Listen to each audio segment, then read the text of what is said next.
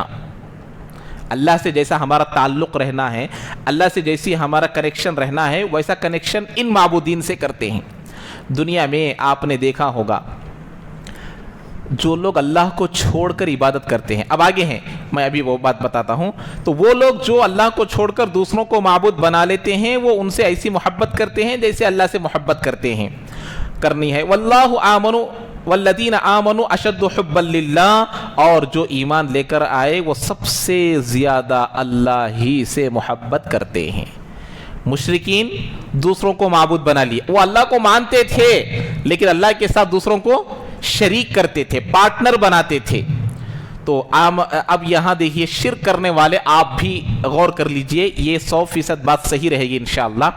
جتنے لوگ اللہ کو چھوڑ کر شرک میں مبتلا ہے, درگاہوں کے پاس جاتے ہیں, بابا کے پاس جاتے ہیں, اس کے پاس جاتے ہیں, اس کے پاس جاتے ہیں, جب اس بابا کے پاس, اس درگاہ کے پاس, اس صاحب کے پاس کام نہیں بنا, دوسرے صاحب کے پاس جاتے نہیں جاتے, دوسرے درگاہ کے پاس جاتے نہیں جاتے, دوسرے قبر والے کے پاس جاتے نہیں جاتے. یہ شرک ہونے کی دلیل ہے. یہ کیا ہونے کی دلیل ہے؟ کیوں بھئی ان سے کام نہیں ہوا تو ان سے ہوتا کیا کی, ان سے نہیں ہوا تو ان سے ہوتا کیا کی. لیکن ایمان والے وہ ہے کام بنا تو بھی وہی اللہ, کام نہیں بنا تو بھی وہی اللہ. وہ شرک نہیں کرتے کیونکہ اللہ کو معلوم ہے کہ میرا کام ہونا ہے نہیں ہونا ہے, میرے حق میں خیر ہے تو وہ کام ہوگا, وہ کسی اور جگہ نہیں جائیں گے. اور یہ وہ لوگ ہیں, یہ شرک کرنے والے جو ہے, بھئی یہ دیوتا سے کام نہیں ہوا دوسری دیوتا کے پاس گئے, یہ دیوی سے کام نہیں ہوا دوسری دیوی کے پاس چلے گئے. وہی درگاہ والوں کا کام ہے, وہی صاحبوں کا کام ہے, جو صاحبوں کو مانتے ہیں, جو اپنے بڑوں کو مانتے ہیں. وہ کہتے ہیں کہ میں تیرا کام کر دوں گا, میں تیرا کام کر دوں گا, تو نماز پڑھنے کی ضرورت نہیں ہے, تیری نماز میں دیکھ لوں گا, تیرا روزہ میں دیکھ لوں گا. یہ جو کہتے ہیں نا, ان کا سب حال یہی ہے. تو ایمان والے وہ ہیں جو کام بنے نہ بنے, مصیبت آئے خوشی آئے, جان چلے جائے جان باقی رہے, بیماری آئے بیماری نہ, اے اللہ میں راضی ہوں, تو میرے کاموں کو بنانے والا ہے, میں تیرا بندہ ہوں. جیسے بکری قصاب کے حوالے ہو گئی, جو چاہے کر لے, تو بندہ اس کو کہتے ہیں. اس لیے اللہ نے کہا والذین آمنوا اشد حبا للہ, ایمان والے تو اللہ ہی سے سب سے محبت کرتے ہیں, سب سے محبت کرتے ہیں, سب سے زیادہ اللہ ہی سے محبت کرتے ہیں. اب اس کے بعد وَلَوْ يَرَى الَّذِينَ ظَلَمُوا إِذْ يَرَوْنَ الْعَذَابَ أَنَّ الْقُوَّةَ لِلَّهِ جَمِيعًا وَأَنَّ اللَّهَ شَدِيدُ الْعَذَابِ. اب یہ ظالمین لوگ جب عذاب کو دیکھیں گے, دنیا میں کام نہیں ہونے کو دیکھیں گے,